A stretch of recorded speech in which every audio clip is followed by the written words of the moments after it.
リコチタニッ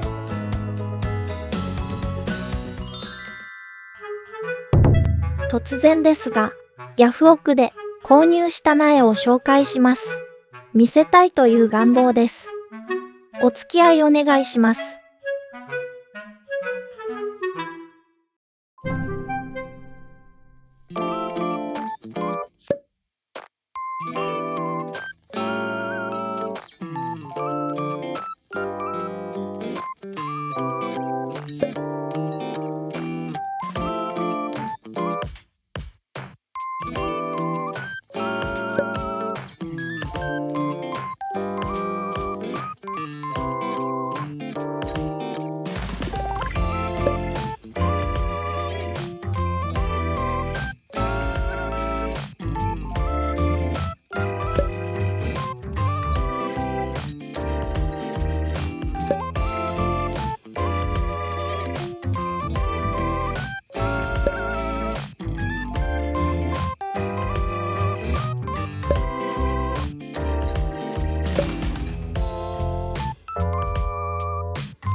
水滴で見づらくてごめんなさい。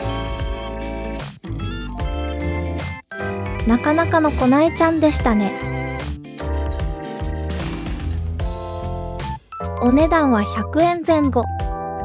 全部持ってない子です。資金節約のため、こなえから育てます。